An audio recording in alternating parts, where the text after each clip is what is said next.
There have been many bad launches in video game history, but I think Cyberpunk takes the cake.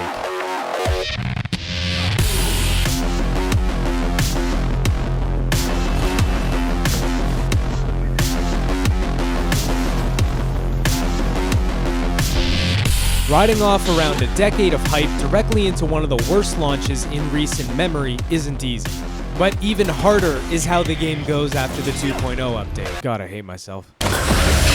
I thought it would be underwhelming, but no. A complete rework of the perk system, skills, armor, and cybernetics has completely changed the game. Just so that we can fully appreciate it, let's revisit what Cyberpunk used to be. To call Cyberpunk a mess at launch might have been an understatement. Audiences were expecting something huge after The Witcher 3, and CDPR was sweating. We can expect Cyberpunk April next year, right? Yeah. Picking that date, putting it out there, that's a very public statement of like thinking you're going to hit that date. So what is the kind of state of development now? We feel very good about it. And obviously the polishing part, this is always the most challenging, and so it's hard to see, but it's based on the new Red Engine. They were getting pressured by investors, creators, and gaming journalists just to release it already. By 2020, they were already 9 years deep into development at that point, so pushing from investors was understandable. We're going to bring you a game, a Cyberpunk game that you've all been waiting for patiently. It's going to kick butt. We guarantee you're going to like this thing.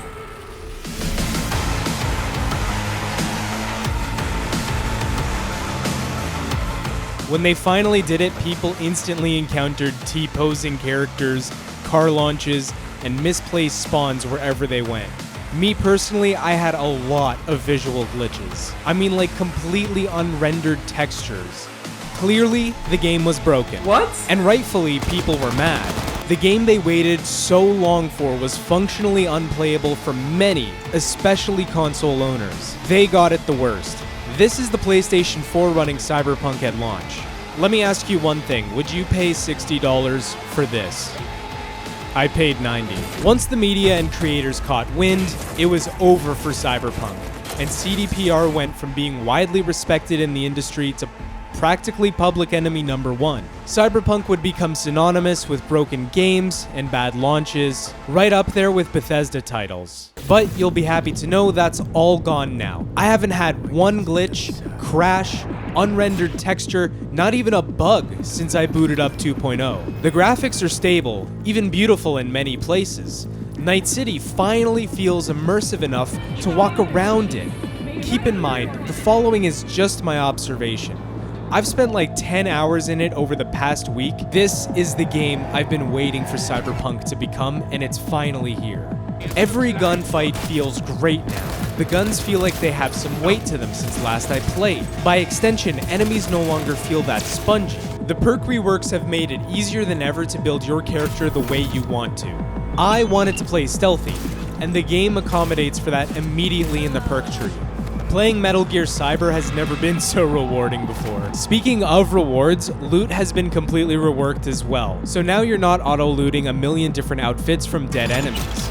In fact, you don't ever have to wear anything. Ever, since clothes are largely just cosmetic now. I can finally be the cyber psycho of my dreams. Instead of getting armor bonuses through clothing, they're done through cybernetics now. Items are now divided in tiers, with tier 1 items being the worst and tier 5 being the highest. This includes weapons, attachments, quick hacks, and crafting. In terms of attachments and quick hacks, they can only be used if the weapon or the OS has the same or higher tier rank. You need to have the required tier first on the item that you want to attach it to. As a side note, it looks like the values of things like attachments and muzzles has been standardized, so it's way easier to tell at a glance which attachment you're actually going to need. Circling back to crafting for a second, because crafting is hilarious. I remember having to collect a bunch of different items for a gun I really wanted, and now I can just craft components and use those towards the guns. To be honest, I do think the crafting system is a little too simple this way, but I guess you don't ever really need to craft anyways, so it's not a big deal. The shooting, the crafting, the sliding, the jumping, all of this combined, this is the Cyberpunk I was expecting. This is the game finally leaving beta. Combat, Fixed. Performance? Fixed. Reputation? Fixed. However, there is an elephant in the room. See, no one brings up the investors and their role in pushing both Cyberpunk and many other disasters out to market. I know gaming has been corporate for a while now, but how much influence do the suits at the very top even have? I mean, look at Xbox and some of their releases. Absolutely awful, marred with performance issues and bugs. What I'm most afraid of is that this will set a precedent moving forward for publishers that gamers have short memories, and it's fine to release a busted product as long as you go back and fix it. Let's call it the No Man's Sky effect, because this is to a T what happened with No Man's Sky. That could be its own video though. So for now, tell me what you think. Have you played the 2.0 update? Do you think this sets a dangerous precedent moving forward? I'm Snail. Like and subscribe if you enjoyed the video. Help me get to 1,000 subscribers and I'll play a Kill Everything run just for YouTube. Take care, brush your hair. I'm out.